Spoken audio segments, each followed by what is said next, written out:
Whatever they feared was coming down through the tunnels, so every stone door sealed only from the inside.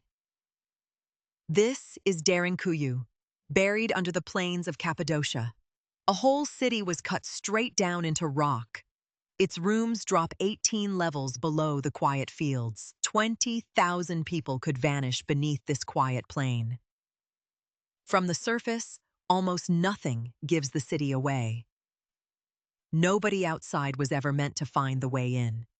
You step down, and the daylight quickly disappears behind you. The air turns cold and dark against your skin. Your shoulders brush both walls of the tight passage.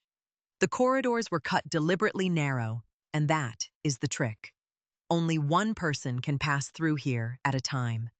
That one detail turns the passage into a weapon. Anyone coming for them arrives bent double in the dark. The doors could never be forced open from outside.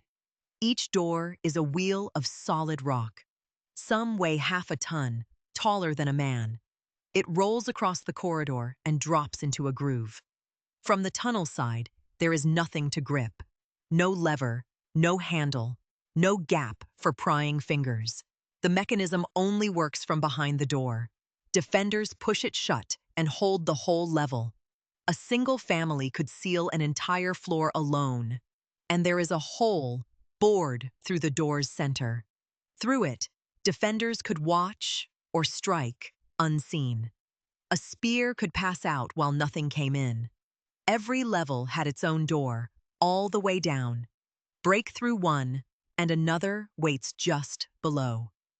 The deeper you fight, the tighter the trap becomes. This was never one wall, but 18, stacked in the dark. The stairs twist so tightly you lose all sense of direction.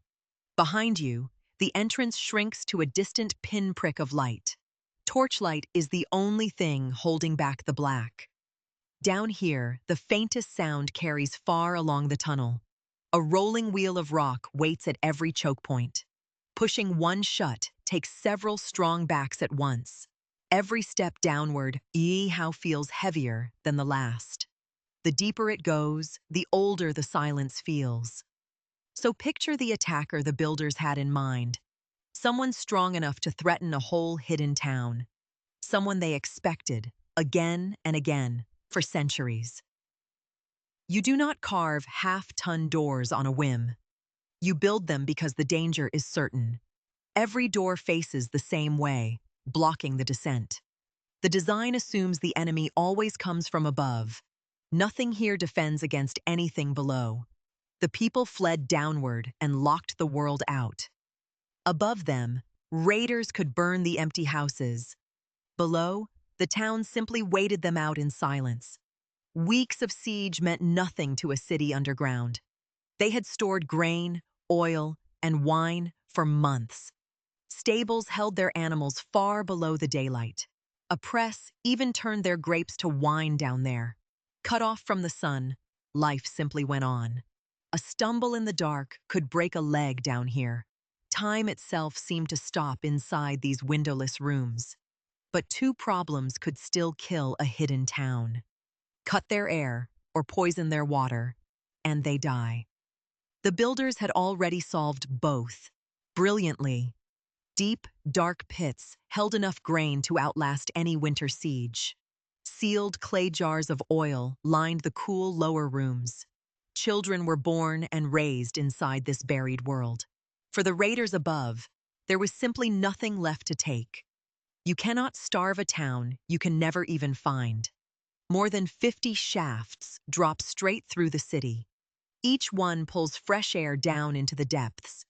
You can feel a cool breeze even 18 floors down. Cut off from the surface, they could still breathe. Many shafts double as deep, protected wells. Their water came from dark wells below, never from open ground. An enemy above could not foul what he could not reach. Some wells never even opened to the surface at all. Poison poured on top would only wet the dirt. The city drank from a source no siege could touch, and the smoke of their fires was hidden too. Cooking smoke was vented far from the real entrances, so no telltale smoke marked the town for raiders. A searcher on the plain would see only grass. Everything that could give them away was engineered out. Air they could not choke, water they could not reach. This is not a hiding place. It is a fortress built entirely by digging into the earth. The dark shafts were bored too narrow for any attacker to climb. Air moved by nature alone, needing no machine. A candle flame leans, proving the current still flows. Even sealed for weeks, the deep air stayed fresh and cool. And the strangest clue is in the order it was dug. You would expect them to start near the surface, dig a cellar, then extend it slowly downward. But Derinkuyu was not built that simple way. The deepest chambers appear to have been cut first. That order changes everything we assume about them. It means they knew the full depth from the start. This was no cellar that simply grew over time. Someone planned a city 18 stories tall, downward. They cut the bottom, then built the levels up above. The soft tuff was easy to hack when freshly exposed. Then it hardened in the air into solid walls. So the rock itself rewarded a top-down plan. The labor behind it is almost impossible to grasp. Generations worked in the dark, hauling rubble upward. Every basket of stone climbed out on someone's back. They removed a mountain's worth of rock by hand, and they did it without leaving a single written word. No plans, no records, no builder's name survive. We know how they dug, but not exactly when. Some think Phrygians began it 3,000 years ago. Others believe Hittites cut the very first rooms. Later, Christians fleeing armies made it a refuge. They added a chapel, a school, and a font far below. For centuries, whole populations disappeared down here. Whenever the plain filled with soldiers, the city hid. Then the stone door rolled shut, and the world went quiet. Cutting downward first is a builder's daring gamble. One collapse could have trapped the whole crew below. Yet the plan held, level after level, rising upward. The tough cuts like soft cheese, then sets hard as brick. Each finished level made the next one easier to reach. They worked by feel, in the dark, and by memory. Whole communities spent their lifetimes shaping the dark. The church levels came 1,000 years after the first. Stand in that silence and the questions crowd back in. What threat justified 18 levels of doors? What did they hear coming over and over again? A raid you flee once does not demand all this. This is a place built for a recurring nightmare. Every rolling door remembers a danger we cannot name. The engineering is calm, patient, and utterly ruthless. It assumes the worst will happen, then plans for it. No single ruler is known to have ordered it built. No army is named as the one they feared. The doors answer every question with the same silence. And Derinkuyu is only one city among many. The plateau hides hundreds of underground towns. A tunnel here reportedly runs for miles to the next.